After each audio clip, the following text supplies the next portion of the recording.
This is part 2 of the Holistically Hot and Healthier New Year. Over the next few weeks of this 3-part series, we are covering how to become the happiest, healthiest, and hottest you yet, but in the most holistically nourishing way. And I know what you're probably thinking, oh God, another new year, new you type of advice. These are things that you probably haven't heard of when it comes to your health and well-being. Over this series, I am teaching you how to create your dream health and wellness routine and life. You're listening to The Holistic Ritual, a podcast for holistic health-minded humans seeking mind, body, spirit well-being. Hosted by Kamala Celeste, IIN holistic health coach and former personal trainer, with over a decade of experience helping humans become the best versions of themselves, both mentally and physically. Here, you'll discover meditations, affirmation readings, thought-provoking insights, and all things related to holistic health and healing. We blend Eastern and Western rituals, practices, and research to guide you on your wellness journey. Without further ado, let's get into the episode. Welcome back if this is your first time joining us here on the Holistic Ritual. I'm your host, Kamala Celeste, and if you are watching this today, you probably are noticing the background is a little bit different. The new year came, and it came super fast. So I have been all over the place, but I wanted to make sure that I recorded this for you and I got out part 2, regardless of any other time constraints that I have going on. So we are here, we are back. This is part 2 of 3. And in part 1, just for a little review, we covered the importance of nutrition, hydration, physical activity, relationships, and social life. So that is quite the load for part 1. But what you may have learned is how they play a huge role when it comes to your well-being. If you are just joining in, be sure to listen to part 1 after finishing this episode and stick around until the end because I will be sharing some actionable tips for making small changes that will lead to having a big impact. Before we get into the meat and potatoes of this episode, let's ground ourselves. I could definitely use some grounding today, as is our opening tradition on this podcast. As you probably seen, or as I'm telling you right now, I'm recording not in my typical space. I'm actually recording at my workday desk. And so my mind, it's just throwing me through a loop for a second. So if my work personality comes through, maybe it is because I am at my desk and not at my cozy little podcast corner / studio that I usually am. So let's do a quick little affirmation reading. Let's set the vibe. Let's set the ambiance. I'm going to go ahead and light some incense, and then I will draw us an affirmation card and an oracle card.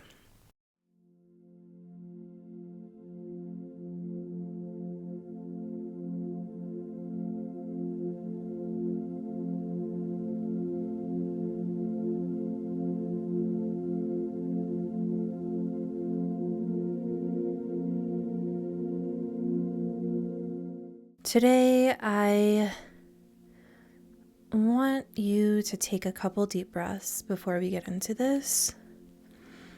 So breathing deeply in through your nose and out through your mouth.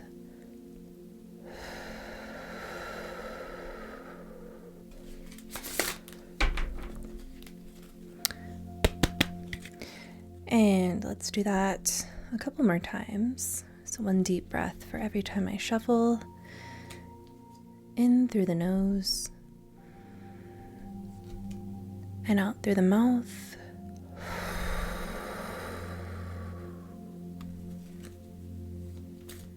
And 1 last time.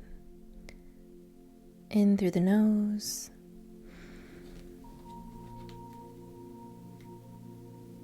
And out through the mouth.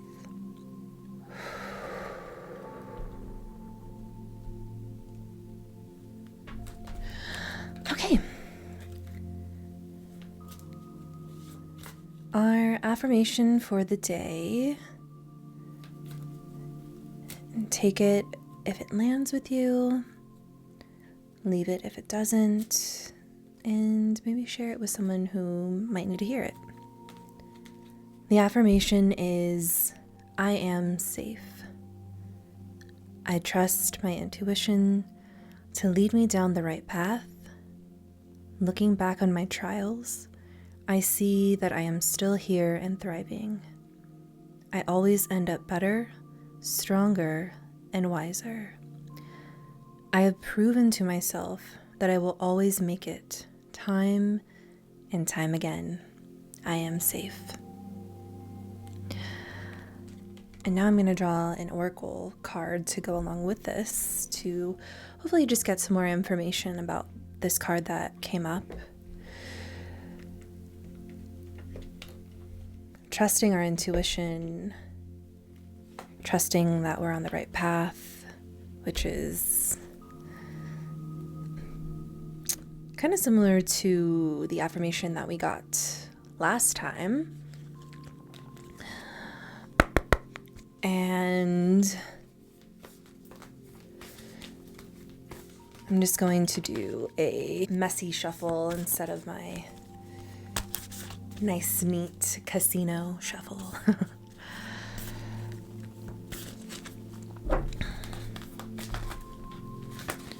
And this one popped right out. The oracle card I pulled is Lemuria. And I will show that to the screen if you are watching. It's a very beautiful place with mountains and the ocean and waterfalls. Kind of reminds me of like a summertime Belarus.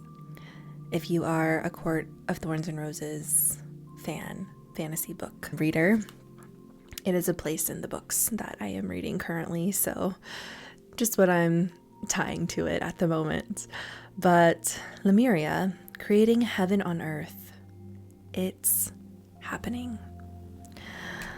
And so this, to me, I am safe. I trust my intuition. I see that I am here. I'm thriving. I always end up better, stronger, wiser. Time and time again, I make it. I am creating heaven on earth. It is happening. And coming into 2025, this is saying that no matter your trials, your tribulations, everything that you have been through, it is leading up to a moment of clarity, positive energy, and it is time. It is time for you to step into your highest self. It is time for you to thrive, to reap the rewards of everything that you have been working towards, everything that you have been through, that you have struggled with, that you have been so resilient about. It is time to create your heaven on earth. And it's happening. The universe is willing it to happen for you. Now, even though you may not be able to see things that are happening in your favor, abundance is coming to you. I think it's a really beautiful reading for today, affirmation for today. And to remember that throughout all of this, you always end up better. And you are safe. Now that we are grounded, took a few deep breaths, did a quick little affirmation. Let's get into the episode. We have 5 key topics to discuss today, 5 key areas for you to focus in 2025. And if you are coming back, you have done the homework, you have done all the question prompts that I left you with in the last episode. You are an A student, and before I go on, I do want to ask again for you to take out that notebook that you had last time and take some notes over this, as we are going to get into more questions to really hone in on these different topics to get you to dig a little bit deeper, and so that you can create a very unique and special routine and rituals that are as unique as you are and that fit with your lifestyle and whatever level of health and fitness you are coming into 2025 with, or whatever new year you are listening to this. So our first topic is home cooking. Now, I know what you're probably thinking. Home cooking. I absolutely would rather pull out every strand of hair one by one than cook anything at home. I hear you, I know, because I was you. As a holistic health coach, as someone who educates on nutrition, it is sometimes ironic to me that I do not enjoy cooking. I hate being in the kitchen for longer than 30 minutes max. I actually, for work, I went to a cooking class recently as like a team bonding event, and the meal took 2 hours to make. Normally, a 2-hour meal on the reg for me is not realistic. And I know for you, it's probably not realistic either. We are busy. We have so many things going on, a social life, as we talked about in the last episode. We have work things that we're doing. We have projects we're working on outside of work. We have our health and wellness to maintain, moving our bodies. The last thing that we want to be doing, or that I personally want to be doing, is spending 2 hours in the kitchen. A lot of what I share on my social platforms are very quick, easy meals that you can make in under 15 minutes, 10 minutes, under 30 minutes, that are actually nourishing for you, and to give you more of inspiration and an idea of foods to look for that may be suitable for you. Home cooking. Learning to cook your own food at home is what I would argue is key to having a great relationship with food, period. And while I just went on a rant of how I don't want to be spending 2 hours cooking a meal, when you do prepare a meal for yourself or people that you love, there's so much more love and appreciation for that meal. I know when I completed the cooking class, the 2 hours later, regardless of how long it took me, sitting down to eat that meal was very rewarding, and I just felt like it was made with so much love and warmth, and it just tasted that much better because of the energy that went into cooking that meal. But there's so much more love and appreciation when you do cook your own meals. And when you immerse yourself in the experience, so thinking about the aromas of food, the colors, feeling it, seeing the food transform, all is a beautiful transparency that so many of us miss out on, and myself included sometimes.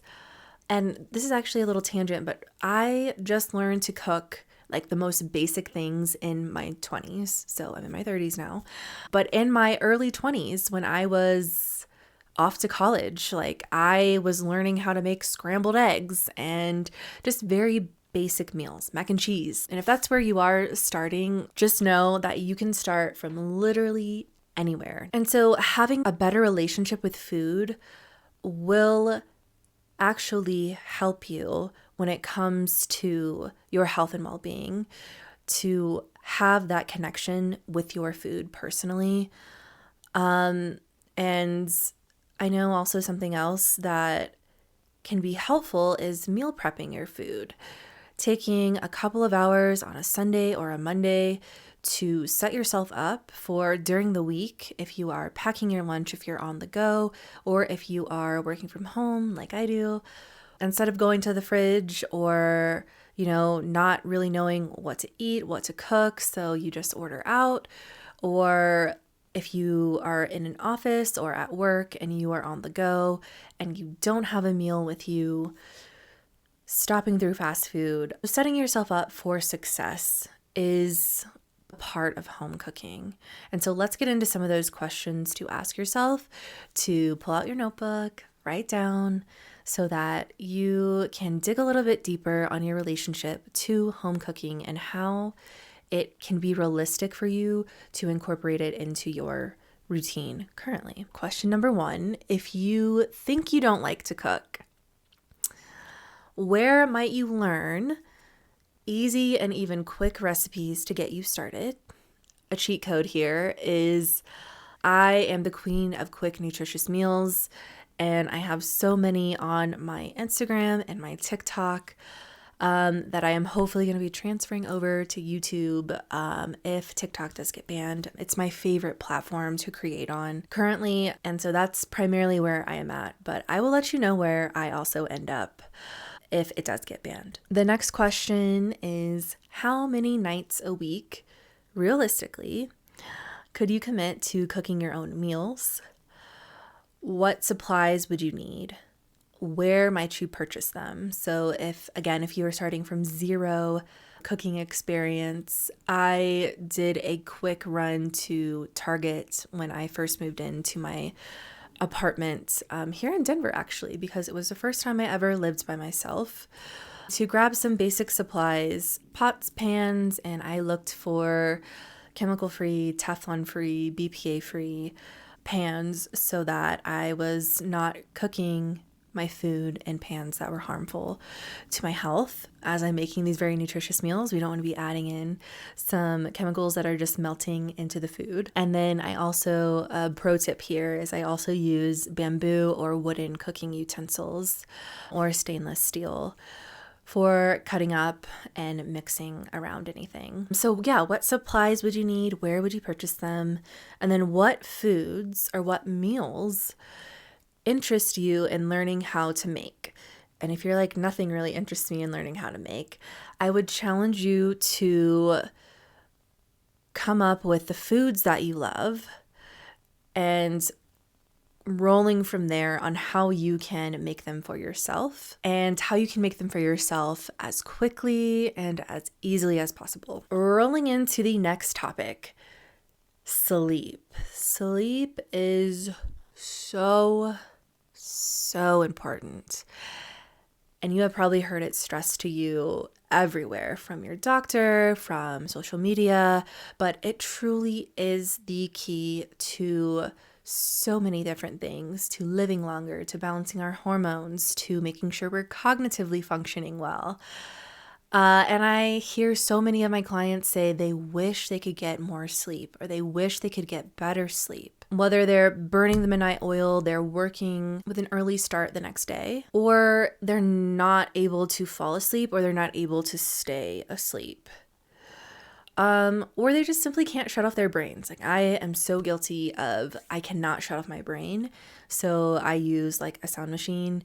I listen to green noise on just a Spotify 10-hour playlist loop so that I can shut off my brain, and I almost instantly fall asleep when I listen to that. And being a night owl, it is sometimes challenging for me to get to bed when I would like to. And I know there are others of you out there who are like, I sleep a lot, I just don't feel rested when I wake up. So really paying attention to the quality of your sleep as well.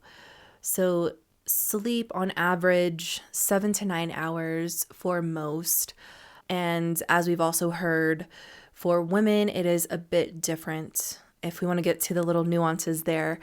But especially when you are on your cycle, you could need up to 10 to 12 hours of deep, restful sleep to help your body replenish and rejuvenate itself after it is doing its thing and cleaning itself out. And men can typically function on 6 to 8 hours of sleep. And these are very generalized sleep recommendations. If you are wanting to look into more, like how many hours should I personally be sleeping, definitely do that for yourself. And then maybe even start logging, and you're noticing, oh, okay, I slept for 5 hours. I actually felt pretty good. Or I slept for 12 hours and I felt amazing. Or I slept for 12 hours and I felt horrible. I felt so sluggish. Maybe doing like a little mini study on yourself and logging kind of like first thing when you wake up, how many hours did you sleep? just writing down in like a journal or something. How many hours did you sleep? And what was your quality like? And how are you feeling this morning? Or how are you feeling throughout the day based off of that night's sleep? So I know if I get less than 7 hours of sleep, sometimes less than 8 hours of sleep, even my workouts will just be absolute trash. So paying attention to little things like that, and then working towards quality sleep. Our cells in our bodies and our brain can literally be cleaned, restored, and reset during sleep. And we've also learned through extensive research over the years that skipping out on quality sleep can take years off your life. It is such important stuff, and I could make a whole video on just sleep and sleep hacks. So if you want to see that, please let me know. Here are some questions to ask yourself about sleep and how you can really dial in your own sleep hygiene. What is my evening routine? What is my evening wind down routine? And how can I make the last few hours before bed the most calming and relaxing for my nervous system? What is an amount of sleep that feels good and refreshing for me? And the last question is, what do I need to ensure my bedroom environment is only for sleeping or sex? And this is where I'm gonna elaborate a bit more, but your bedroom should be strictly for sleep and sex and anything that is calming your nervous system. So it should not have screens. It should not have bright light. Getting some curtains to make sure that they can close and you can have the room as dark and as cold as it can possibly be. You sleep deeper and better when the room is colder.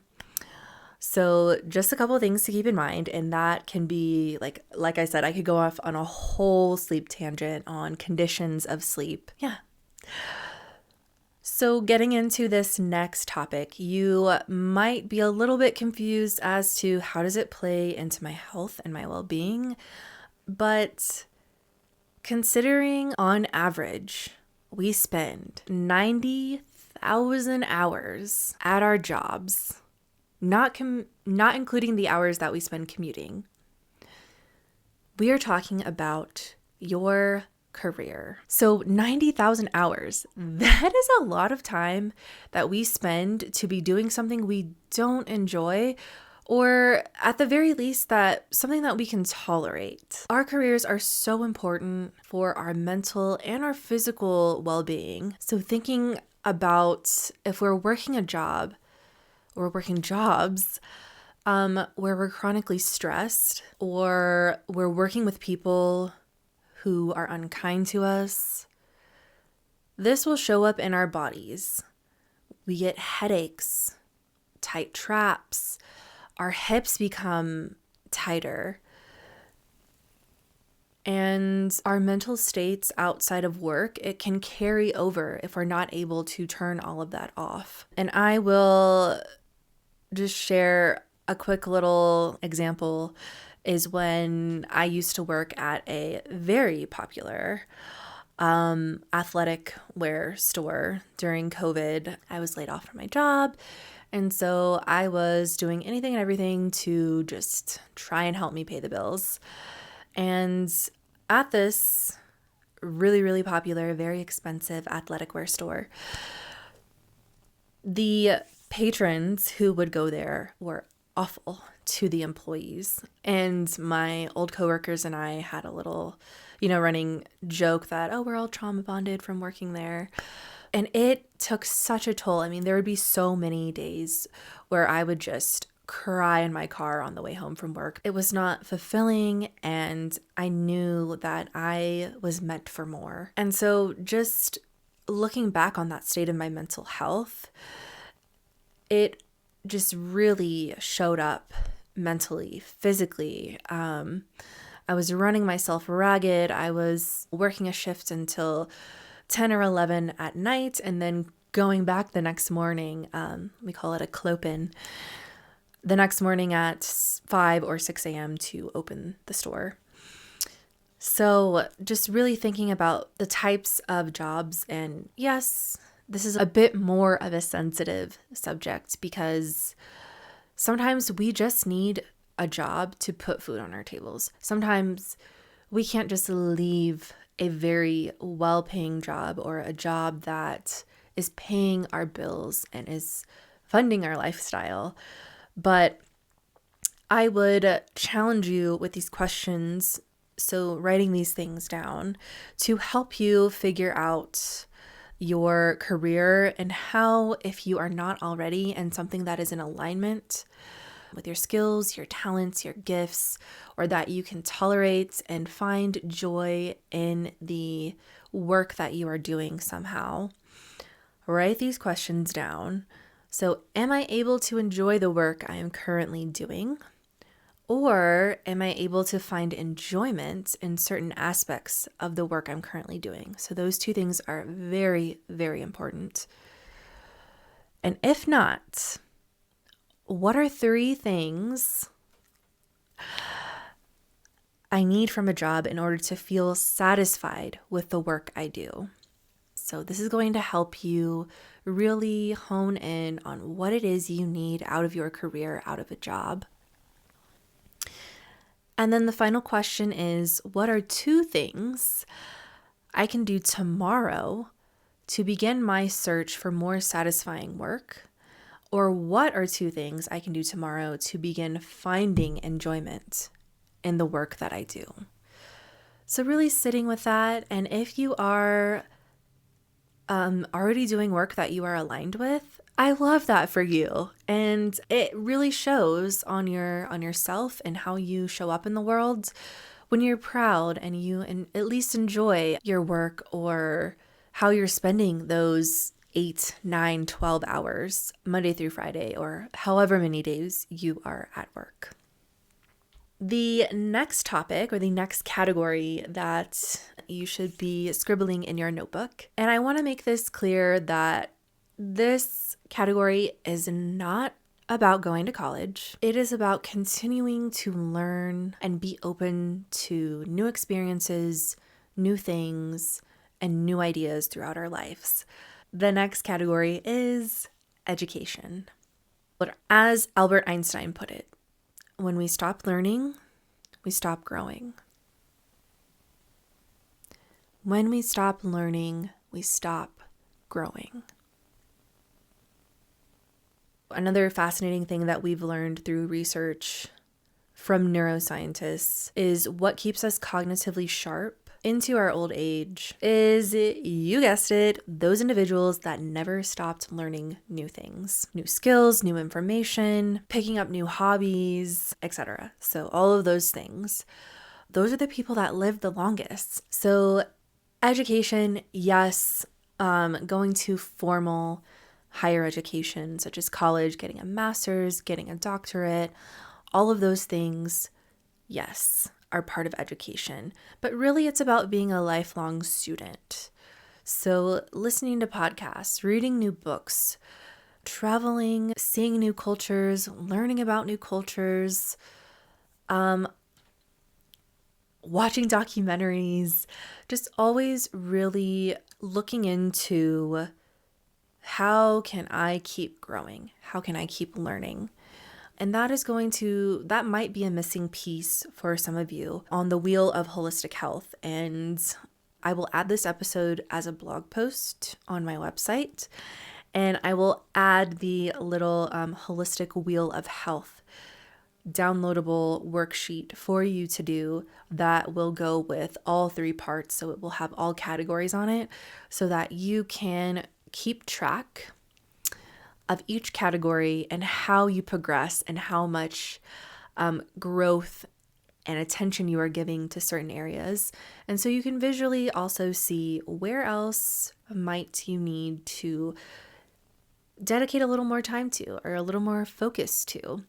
I love the worksheet. I do it every single new year and midway through the year, just as a little checkpoint too. So questions to ask yourself about education. What are 2 topics or skills or hobbies I have wanted to explore more And for example, last year I got into candle making and reading fantasy books. So I have always been a big reader, but I have really gravitated more towards strictly personal development books or like non-fiction type of books. And this year I let myself imagine and create the world that was in my book in my head. And it is so satisfying to finish a fantasy book or a book period. And then candle making, it has been my go-to for a housewarming gift or birthday gifts. It's a very unique gift, I feel like, because everybody loves candles. What are two hobbies? What are two skills? What are two topics that you want to dive into more this year and learn more about? Where might I find classes, information, research, or lessons to help me dive deeper into these topics? And I will give you the example that my partner is wanting to learn how to play the drums. So looking into where could he find drum lessons, just as an example. So where are you going to find classes? Where are you going to find the information? And we have information at our fingertips. I'm always Googling. I'm like a serial Googler.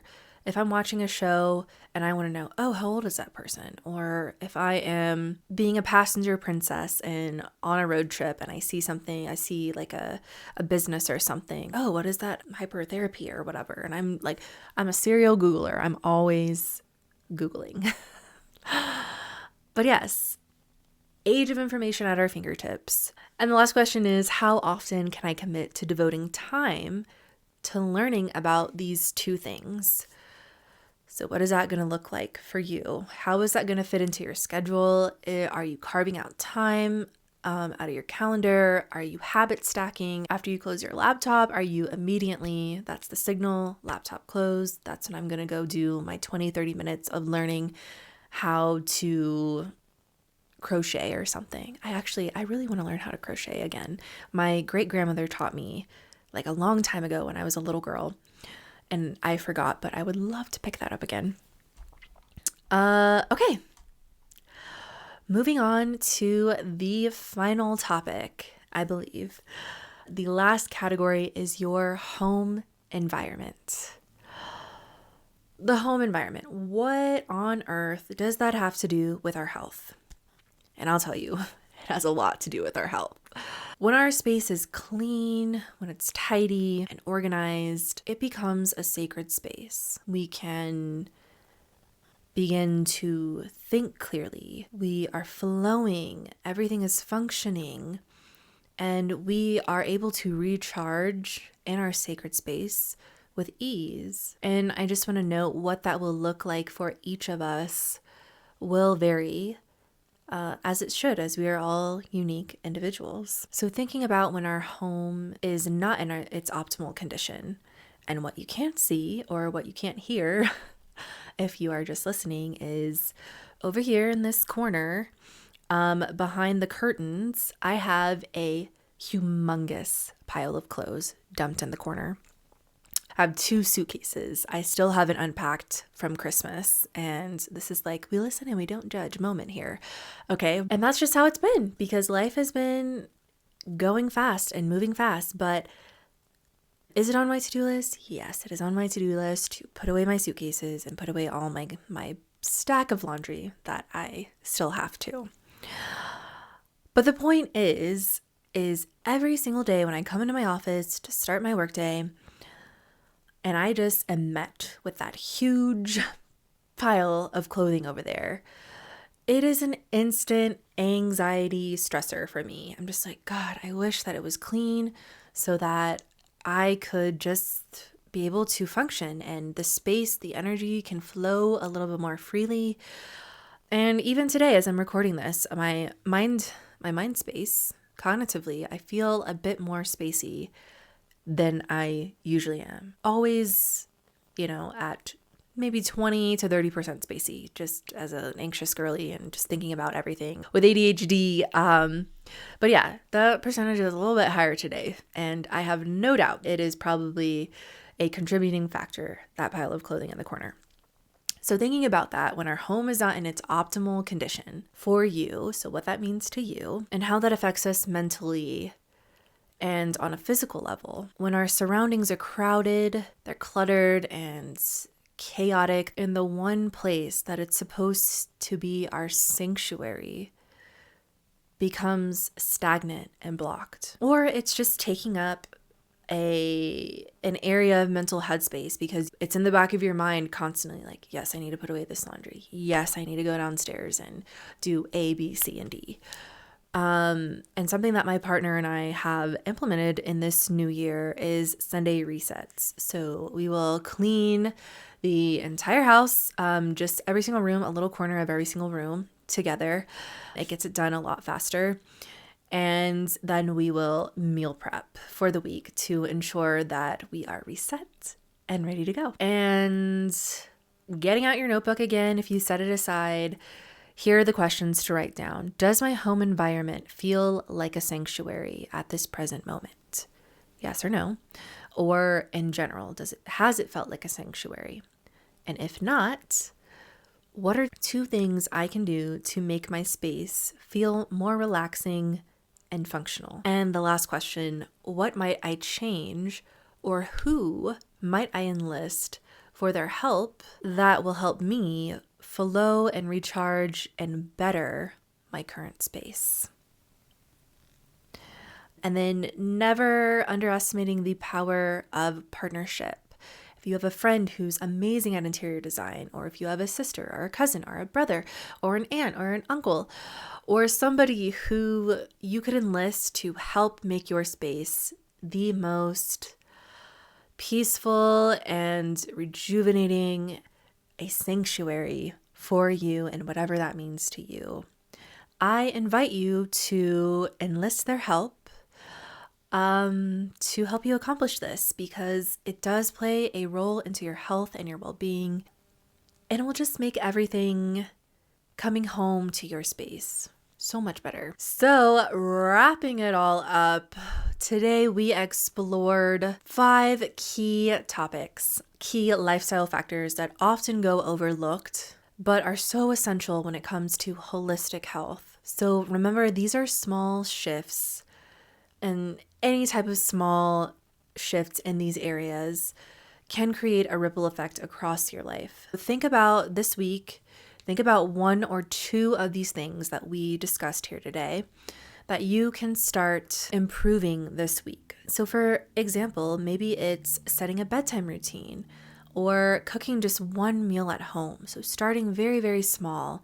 And then once you have those things down, building and working towards focusing on all of the 5 areas. In the final episode of this series, so part 3 of 3 will be the next episode I release. We are wrapping things up with a couple of topics that might be the most surprising, that entail finding your joy and reconnecting with your purpose through spirituality, creativity, and even your finances. There will be so much to talk about, and we will wrap everything up so nicely for you so that you have all of the tools you need to have the hottest, happiest, healthiest year yet, and so that you can take all of this information going forward and applying it to your life year after year, month after month, and tailoring it through the different chapters, the different stages as you move through life. So I will see you in the next one. I'm your host, Kamala Celeste, signing off.